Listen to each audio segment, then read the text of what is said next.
preguntas a cada uno para seguir estimulando el debate y quisiera que cada uno le formule al resto de la mesa las interpelaciones, las preguntas que ha suscitado cada una de las presentaciones.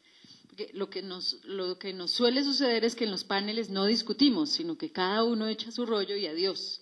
Entonces, aquí el esfuerzo que queremos generar es que se reconozca la diversidad de posturas, no en la vía de buscar ni consensos ni una única mirada, sino seguirnos sosteniendo en el debate y en la argumentación. La alusión del profesor Alejandro al final en torno a la vida cotidiana ha sido una inquietud que ha rondado en la mesa del equipo que está diseñando este espacio y es justamente analizar nuestras prácticas. Sobre eso también va a hacer una ponencia el profesor Alberto Martínez en la próxima sesión. Y es un poco desde nuestra vida cotidiana también entender de qué se trata nuestro papel y nuestro lugar en la universidad y en la facultad. A Guillermo yo le quisiera preguntar un poco a propósito de la visión que percibo transversal a su texto y a su, incluso no solo a este planteamiento, sino a otros que le he escuchado en otros momentos, si nosotros hemos realmente sido distintos en términos de nuestra relación con el saber. Porque en el planteamiento de Guillermo uno siente, y ahí usaría la noción de Bauman de modernidad líquida, que en algún momento hemos tenido modernidad líquida en la universidad, ¿sí? Que en algún momento nos hemos relacionado con el saber profesores y estudiantes de una manera realmente distinta. ¿En qué momento podría uno señalar que se dio el giro? ¿O en realidad no hay una gran diferencia en esas maneras como nos estamos y nos hemos relacionado con el saber? Y ahí reiteraría también la pregunta que él nos lanza. Recuerden que también el foro deja instaladas unas preguntas y yo quiero reiterarlas porque son las preguntas que me gustaría que siguieran rondando en el escenario de los programas donde se van a seguir desarrollando estos análisis. ¿Para quién son las óptimas condiciones que la universidad tendría que brindar? ¿Qué es lo existente? ¿Qué es lo que hemos hecho existir gracias a nuestra relación con el saber que resulta defendible frente a lo que se propone el gobierno con las universidades? Bueno, y esa entre varias, pero me parece que ese es una central y obviamente la inquietud sobre desde qué lugar vamos a objetar todos estos procesos de reforma que hoy nos tensionan. Las voy a plantear las tres y luego cada uno quisiera que haga sus intervenciones y sus interpelaciones. Frente a la presentación del profesor Juan Carlos Orozco, realmente sí existía una expectativa en términos de una mirada de la universidad y del lugar de la Universidad Pedagógica Nacional en relación con los procesos de transformación a los que asistimos en la educación superior. Y un poco retomando o recogiendo parte de los señalamientos que ha hecho el profesor Alejandro Álvarez, yo le preguntaría cuáles son nuestras condiciones de posibilidad como universidad a propósito del lugar atribuido a los maestros, a los profesionales de la educación y al proceso mismo de formación de maestros.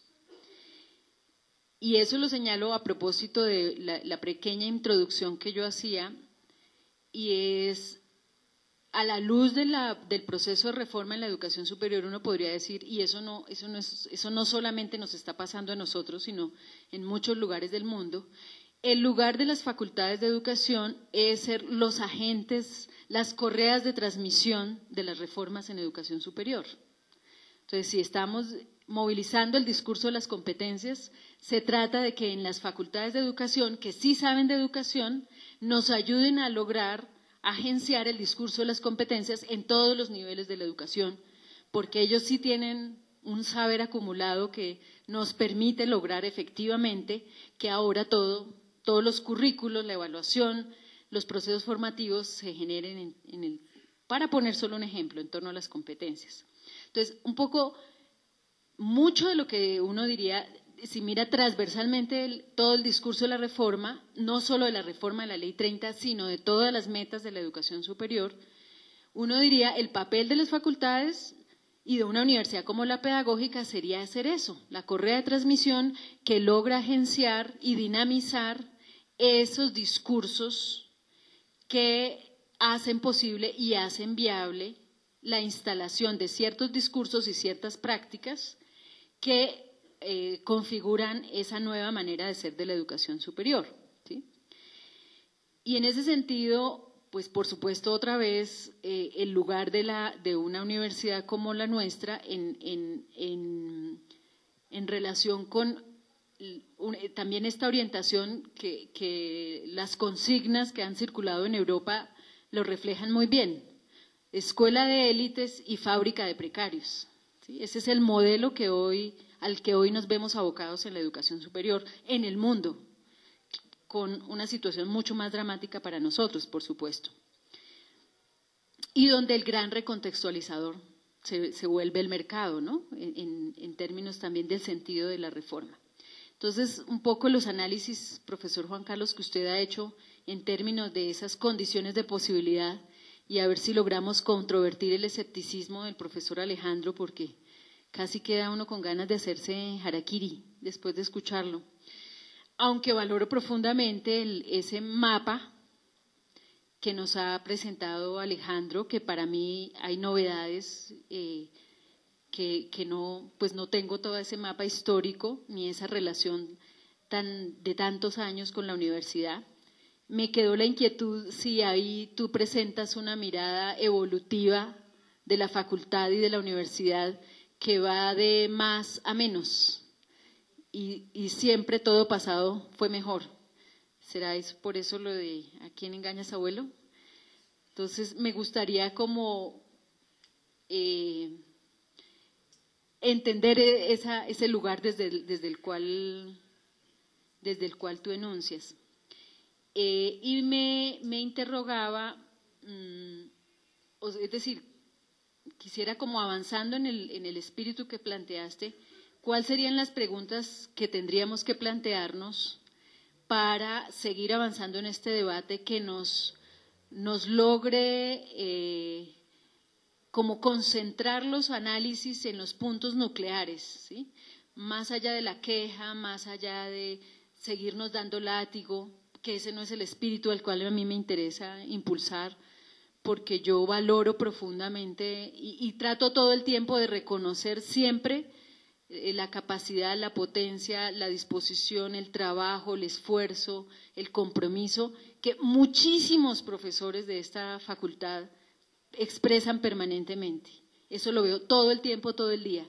Y yo me quedo con eso. Yo quiero trabajar desde ahí, ¿sí? Desde ese lugar en que reconozco una disposición y un trabajo sostenido y un apoyo sistemático a los esfuerzos en que estamos tratando de construir esta facultad. Entonces, te doy la palabra, Guillermo. Bueno, ante la pregunta de si hemos sido distintos en relación con el saber, pues habría que preguntarse distintos a qué. Yo me baso en una reflexión y señalaba al comienzo mi gusto, digamos, por esta iniciativa de plantear desde perspectivas, por ejemplo, investigativas de las personas que vienen de hacer investigaciones, posgrados, etcétera, como qué interrogaciones se le pueden hacer al asunto. Desde ahí, digamos, es como si no fuera fundamental el asunto que, por ejemplo, es para Alejandro, de la forma como se organiza la posibilidad de que nosotros trabajemos en relación con el conocimiento en las aulas. Eso es fundamental, eso hay que pelearlo, eso sí, pero digamos no es que esté diciendo que eso no vale sino que ese ambiente, esa discusión ya la conocemos y ya tenemos los espacios para darla. Por ejemplo, tenemos las representaciones ante los consejos, tenemos el sindicato. Cuando nos convocaban a esta discusión, yo decía la posición gremial, la posición como gremio, digamos, tiene sus espacios y me parecen respetables y hay que hacerlos, y si hay que salir a la calle a pelear, salimos. Pero el asunto es que este no es el lugar, digamos, de esa reflexión. No es que no lo pueda hacer, pues si lo es, si se convierte en eso, pues está bien, yo perdería allí mi apuesta, digamos. Porque, por ejemplo, en relación con el saber, la pregunta es para cada uno, no es una pregunta universal, no es una pregunta cuya respuesta esté en las medidas institucionales o en las medidas gubernamentales. No me parece que la pregunta por mi relación con el saber tenga que pasar para responder, tenga que pasar por el Fondo Monetario Internacional, el Banco Mundial, los últimos 30 años de políticas de amedrentamiento de los docentes, de asesinato de los docentes. Todo eso lo sabemos y hay que denunciarlo. Pero la pregunta por el conocimiento yo no la puedo responder de ahí. Yo la respondo desde mi relación con el conocimiento. Y si me toca, como los peripatéticos, caminar por la universidad para ir trabajando con mis estudiantes, pues eso no demerita en nada el conocimiento. No sé a qué se refería Alejo cuando decía me tocará hablar y hablar y hablar. Y yo me pregunto, ¿y cuál es la alternativa de los profesores? ¿Mostrar y mostrar y mostrar en PowerPoint? Digamos, la pregunta por el conocimiento, la pregunta por la relación con el saber es una pregunta uno por uno. Y yo sé que hay condiciones sociales, y Alejo las señaló, que nos arrinconan. Por ejemplo, si yo tengo una postura frente al saber que requiere de un tiempo, de una lógica propia, y me acortan los cursos y me mandan a tugurios a trabajar, etcétera, pues sí, se va reduciendo un poco mi capacidad de trabajo, pero no se reduce la intensidad de mi trabajo, mi relación con el conocimiento. Ahí es donde voy. Pero insisto, entonces no peleamos por salones, por supuesto que hay que pelear con salones, y aprovechando que tenemos al rector, toca decirle que los salones, pero la pregunta por el saber, ahí es donde puede no ser políticamente correcto, y es que yo digo que nosotros, la época y nosotros mismos nos hemos desresponsabilizado de la relación con el saber. Y muestras de eso. No se trata de decirle usted no está haciendo bien su trabajo, usted no, porque uno como decano dice yo confío en el trabajo de todos. Sí, yo también confío en el trabajo de todos y sé que todos tienen cerebro y lo ponen a funcionar y toda esa cosa. El asunto es cuándo se nos metió, por ejemplo, la palabra calidad en nuestro vocabulario. Ese es un problema de relación con el saber. ¿Cuándo se nos metió la palabra competencias para hablar en clase? ¿Cuándo se nos metió la palabra comprensión, amor, inclusión, tolerancia, que ocupan el lugar que antes ocupaba el saber? ¿Cuándo resolvimos romper el convenio de comunicación poniendo el celular en la mesa del profesor y contestándolo en clase? No estoy discutiendo que el profesor no estudie y no sea un duro. Estoy diciendo que las condiciones de relación con el saber son de cada sujeto, por supuesto en relación con un otro de la cultura, pero ahí el sujeto podría decir no acepto lo que la cultura me está proponiendo y continúo con mi posición. Por ejemplo, retomo de Olga Cecilia la expresión fábrica de precarios, ¿no? Entonces, la universidad de élite y la fábrica de precarios. Si lo que nos va quedando es una fábrica de precarios, yo les pregunto, ¿y quién fabrica los precarios? ¿El decreto? O nosotros cuando metemos una pata en la clase y empezamos a hablar. Es decir, si el Estado nos arrincona para que produzcamos precarios, la pregunta es ¿y por qué aceptamos producir precarios? Entonces, son dos niveles distintos de discusión y uno no niega al otro. Y en el primero, en el que me interesa y en relación con el cual acuño, por ejemplo, las diferencias entre tener una posición demandante, una posición de queja y una posición deseante en relación con el saber, digamos, para eso son esos conceptos. Y en relación con la pregunta, la vuelvo a leer, ¿qué es lo existente? ¿Qué es lo que hemos hecho existir gracias a nuestra relación con el saber que resulta defendible frente a lo que se propone el gobierno con las universidades? Fíjense que el asunto no es, nos quitan aquello, ya no tenemos videobeam, ya no tenemos salón, ya no tenemos, bueno, eso es cierto, pero la pregunta es, ¿cuál es el efecto de nuestra relación con el saber, ¿sí? Que es susceptible de ser esgrimido delante del otro? No quiere decir que el otro, el gobernante, esté en la posición neutral de pesar los productos, no, por supuesto que va en ese sentido, en esa dirección que señalaba Alejo, que señalaba Olga, sí. Pero la pregunta es, a la hora de preguntar dónde está el producto que nosotros vamos a someter a la pesa del otro, ¿qué es lo defendible? Por ejemplo, no tenemos publicaciones, eso es gravísimo, pero la pregunta es, ¿por qué si nuestros productos son tan buenos, no se aguantan las ganas de publicárnoslos en las otras revistas que sí existen en otras universidades?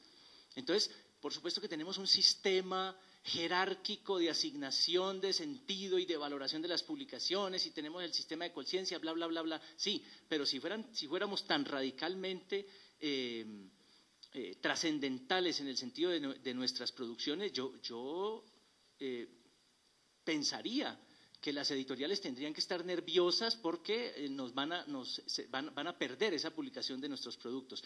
Pues bien, la lógica que tenemos, no pensando en uno de nosotros, sino en la lógica que tenemos, es la del incesto a la hora de las publicaciones, es decir, revistas, y Colciencia lo sabe y por eso nos exige ahora que no se publique sino tal porcentaje de artículos de las mismas universidades.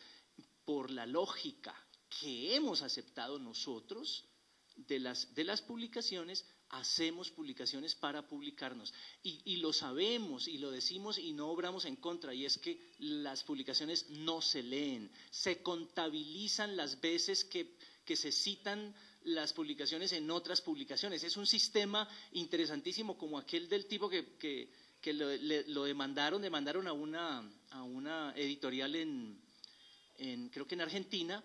Y el editor empezó a preguntar, ¿y quién leyó el libro? Y todo el mundo decía, no, lo tuvo que leer él, lo tuvo que leer. Finalmente nadie había leído el libro en la editorial, se imprimió, por supuesto le metieron una demanda a la editorial. Entonces el tipo se bajó de la editorial y dijo, voy a hacer una chiquita de 300 ejemplares donde yo me pueda leer todos los libros. Bueno, esa es la postura que me parece una postura deseante en relación con el saber. Me voy a bajar de esa lógica y voy a trabajar en tal sentido, sin olvidar que hay cosas que hacer y que se pueden cumplir sin pasar a nuestro vocabulario ese tipo de palabras. Me bajo de esa lógica y empiezo a hacer existir algo tan contundente que en relación con él tengan que debatir los otros, que en relación con él se tengan que posicionar los otros, independientemente del régimen en el que ese producto se autodenomine o quiera entrar a circular. Yo voy a tratar de referirme a varias cosas realmente, entre otras porque parte de las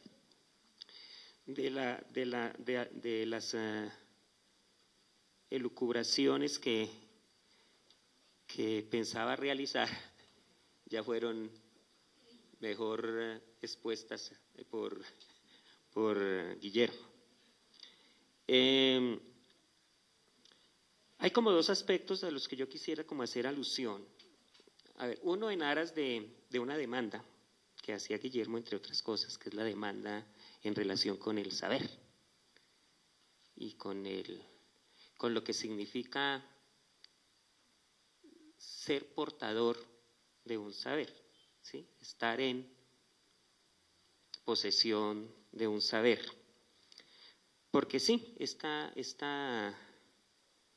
estas, digamos, las condiciones que se han venido dando en los últimos tiempos, si algo han tenido de efectivo, es en desplazar el conocimiento de su lugar, del que fue su lugar más reconocido, ¿sí? Que es la universidad, ¿sí? Y el saber desplazado nos dejó una serie de términos, de palabras, es decir, los conceptos fueron desterrados y en su lugar nos quedaron una serie de términos que incluso, pues, cuando los utilizamos les atribuimos significados hasta contradictorios. Por ejemplo, pretender que inercia es inmovilidad.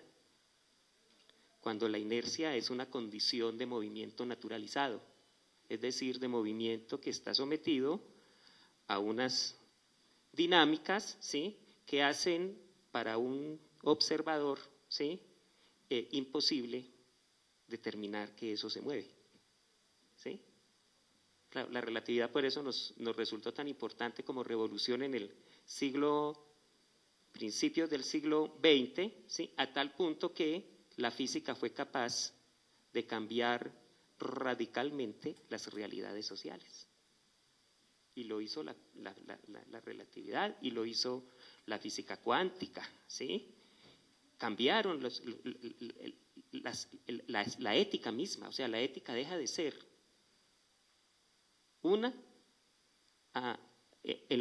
en el momento en que se hace conciencia de las implicaciones del principio de incertidumbre. La lógica se desborda, ¿sí?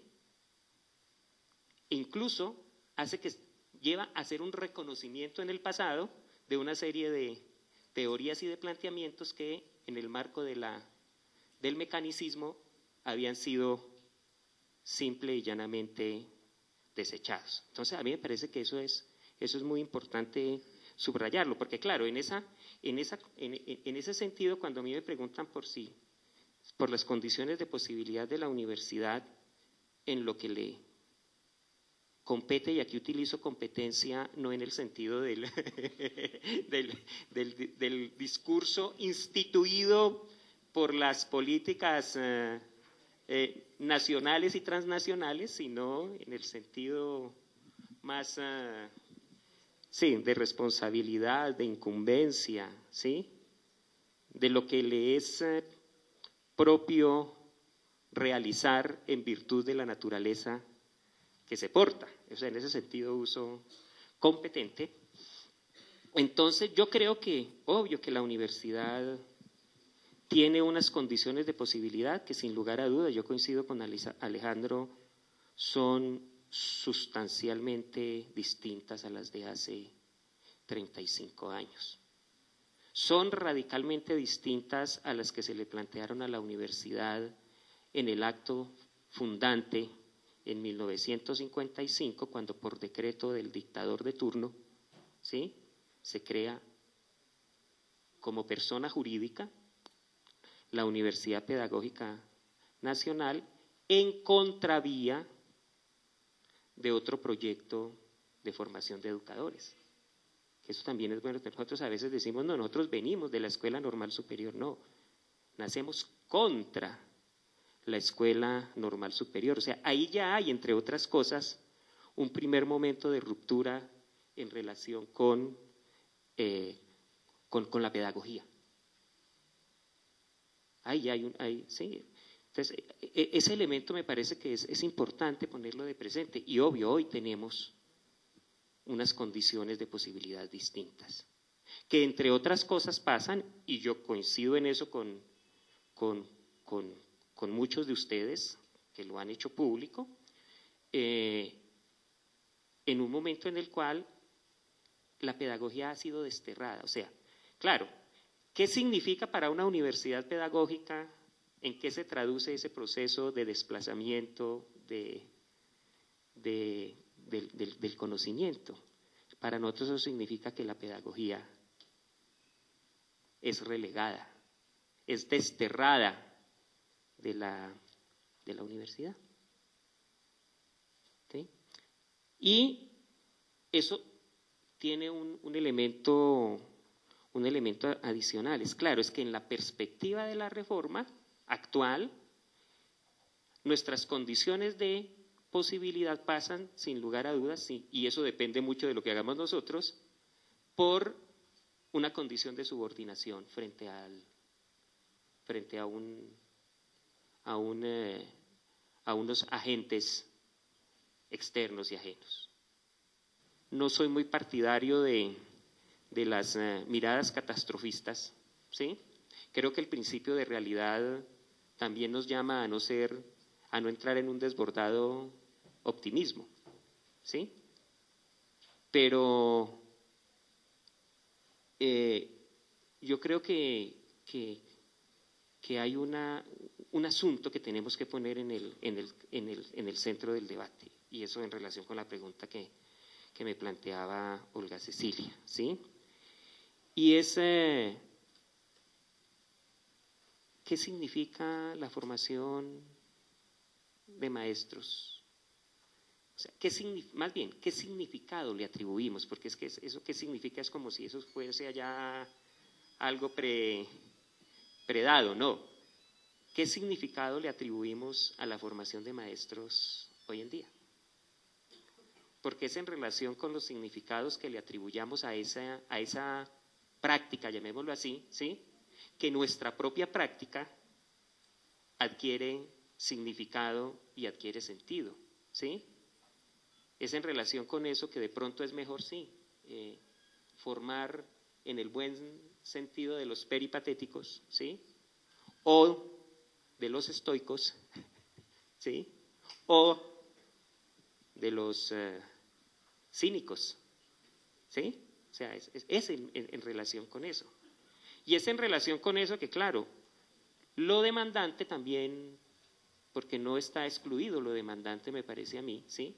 Lo demandante puede entrar en relación con lo deseante, a lo que hacía alusión Guillermo.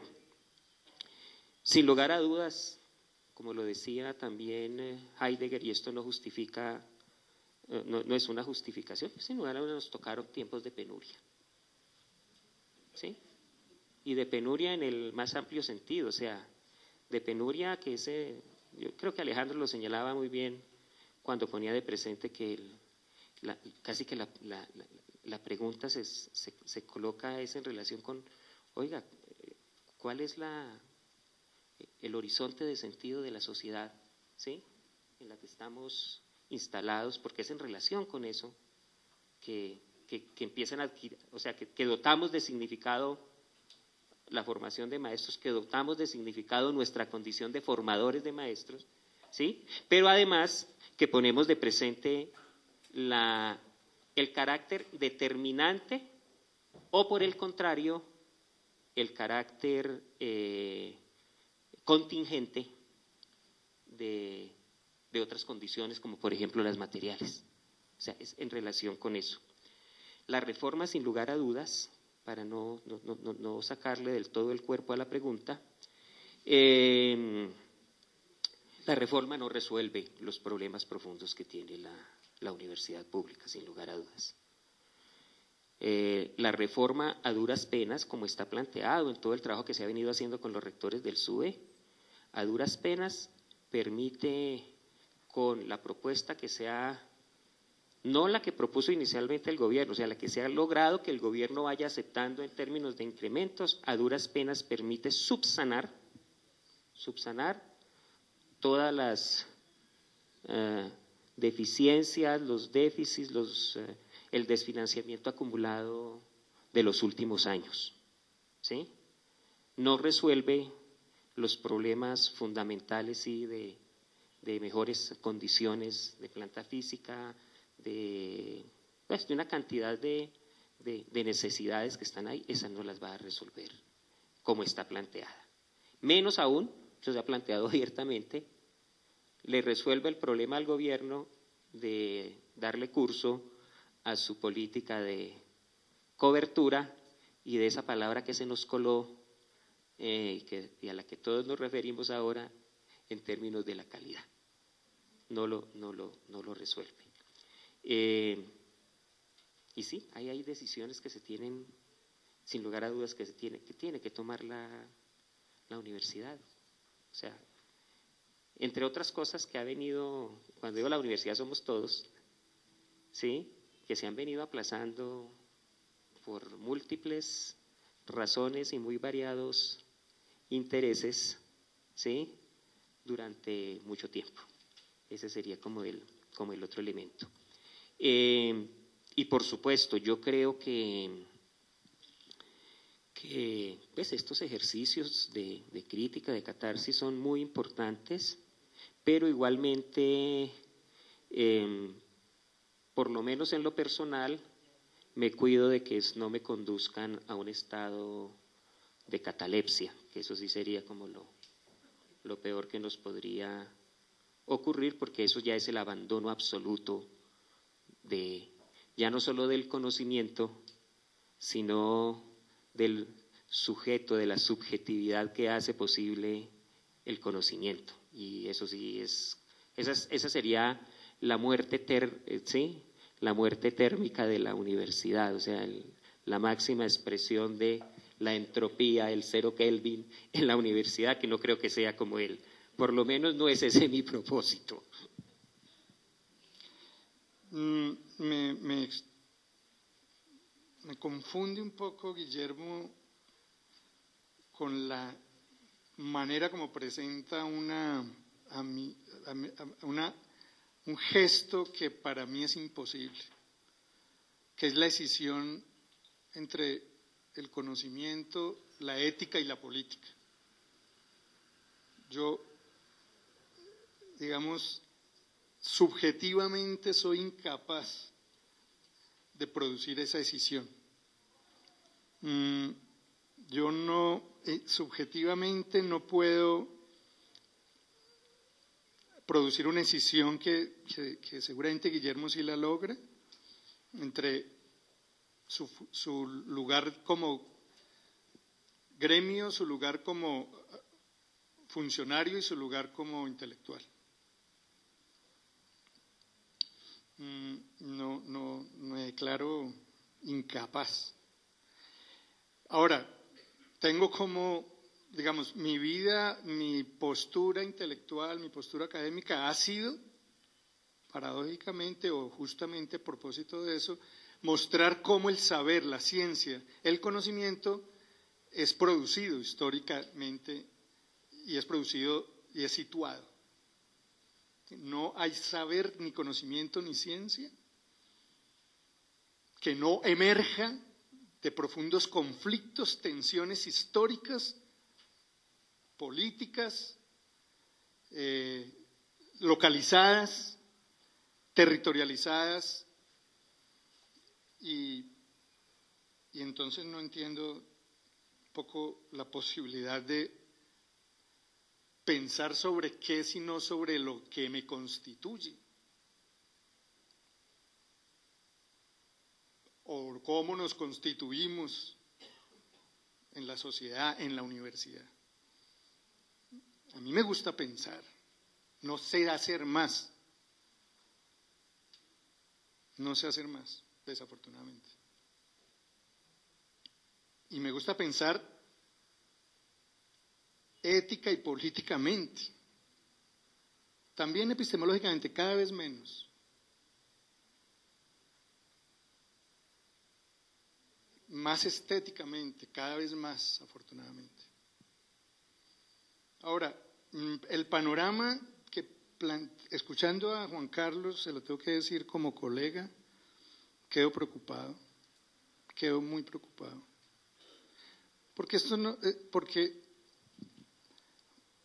Y escuchando a Olguita lamentándose por mi catastrofismo y por mi pesimismo que no la moviliza, quedo muy preocupado. Voy a tratar de no refugiarme en esa academia que me parece mal convocada. Voy a tratar de no refugiarme, pero les quiero decir que tengo muchas ganas de ocuparme, como nos pasa a los cincuentones y los sesentones, empieza uno a decir, no, yo ya me voy a refugiar en el campo, en la academia.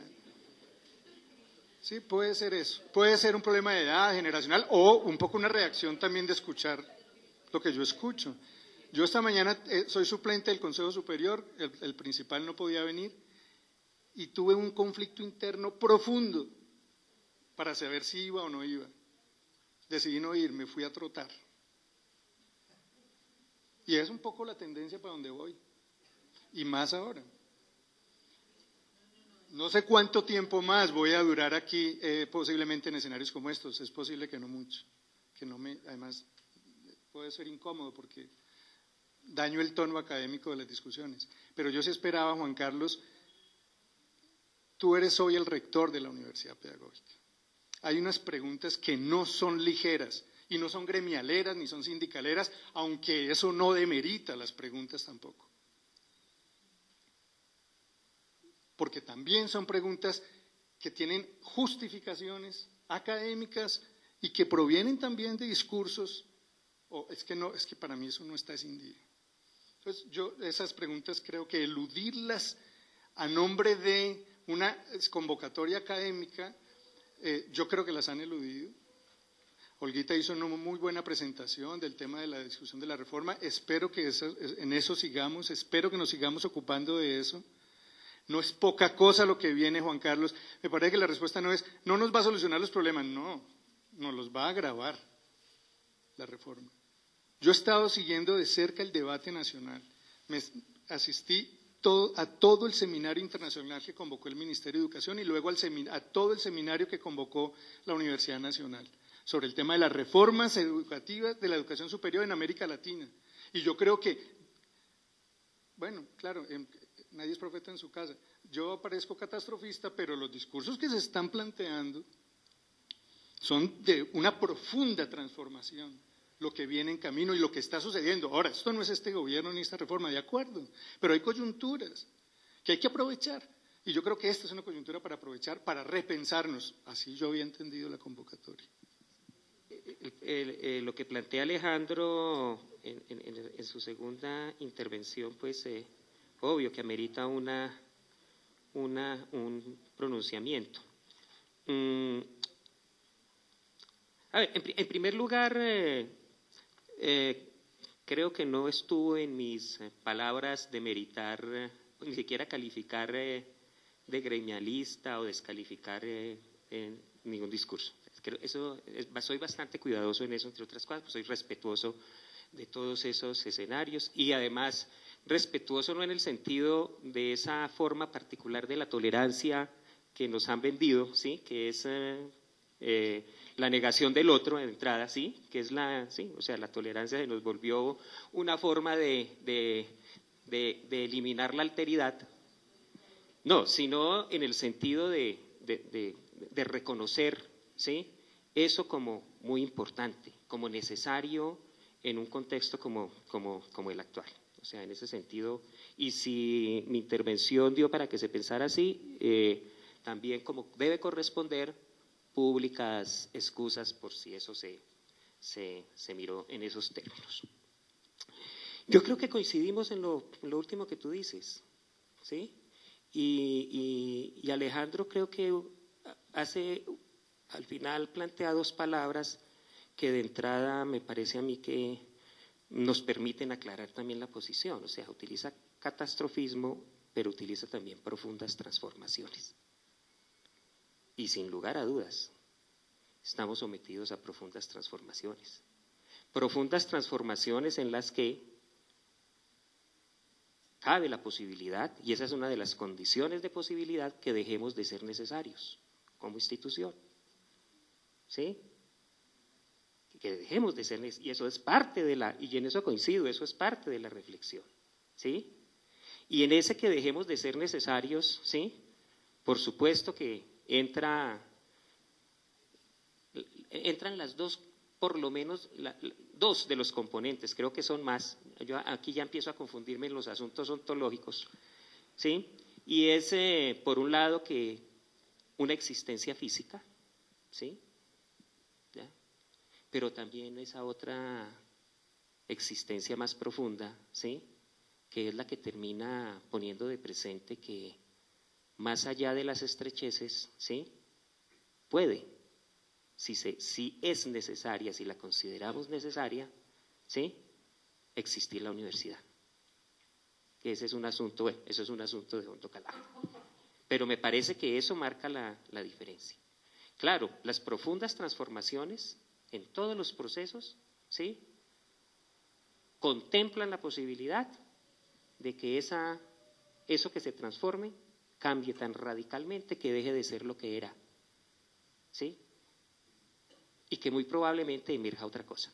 Y yo creo que esa conciencia deberíamos tenerla, estoy totalmente de acuerdo. ¿Sí? Entre otras cosas, para poder ser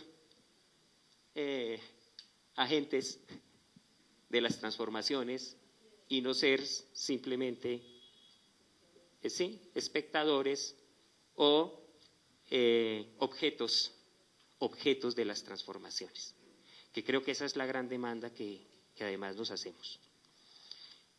Hay unos asuntos, por supuesto, en el debate. Yo en particular no eludí, centré mi reflexión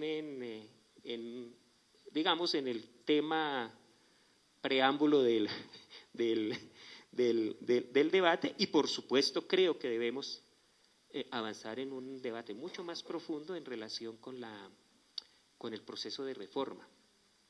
Tenemos que desbordar el articulado, que ha sido hasta ahora el principal referente. O sea, la trampa del articulado ha desplazado, evitado que los asuntos profundos que hay a la base de la reforma se puedan tratar. Entre otras cosas, uno que es ontológico, que tiene que ver con lo que estamos planteando de la profunda transformación, es que la ley lo contempla, ¿sí? Que es en relación con la naturaleza de la universidad. Porque la ley plantea, yo lo he dicho en todos los escenarios que he tenido la posibilidad, la ley plantea algo que, muy a propósito de este repensar, ¿sí? La posibilidad plantea que el concepto de universidad, ¿sí? No es más un sustantivo, o sea, no es más el concepto que denota una subjetividad, ¿sí? Sino que pasa a ser simplemente un adjetivo, ¿sí? Es decir, ¿sí? Algo que califica una función, algo que connota una función. Y eso está ahí en la ley, sin lugar a dudas. O sea, en ese sentido, si eso, o sea, por ejemplo, si ahí no nos ponemos las pilas, ahí sí hasta lo acompaño a trotar, Alejandro, porque sí, porque no vamos a tener más, no nos va a dar más posibilidades, y además vamos a ganar mucho en bienestar físico y en salud. Bueno, a mí me parece que lo interesante es pues el debate, sobre todo que haya documentos escritos, que podamos volver en la tranquilidad de nuestro estudio a leer las cosas, a confrontarlas, sobre todo la posibilidad como de fundamentar un poco las discusiones y no relegarlas al asunto de lo que yo creo, lo que yo pienso, sino que haya como la posibilidad de una construcción que no tiene por qué ser consensuada, pero sí puede ser colectiva, en el sentido de que el debate nos ayuda a traer esas categorías, a fortalecer esas conversaciones. En ese sentido, pues está todo el planteamiento de la cosa. Para poner sencillamente un ejemplo, no es una respuesta o una defensa, sino sencillamente para poner un ejemplo. La diferencia que Alejo plantea entre conocimiento, ética y política. Él dice, yo no puedo hacer la diferencia. Bueno, si Alejo no la puede hacer, pues nadie es perfecto. Pero el asunto es que él no ha dicho por qué en términos teóricos, pero si eso se puede fundamentar teóricamente, la berraquera. Por ejemplo, cuando Juan Carlos estaba hablando del asunto de qué es pensar en Heidegger, me hizo recordar una frase de Lacan que dice, a propósito del cogito cartesiano, que plantea pienso, luego existo, o sea, donde pienso soy, mejor dicho. Lacan plantea, divide, digamos, eso en 4 posibilidades. ¿Por qué no le ponemos signo positivo y negativo a cada una de esas variables y obtenemos 4 posturas completamente distintas? Por ejemplo, no soy allí donde pienso.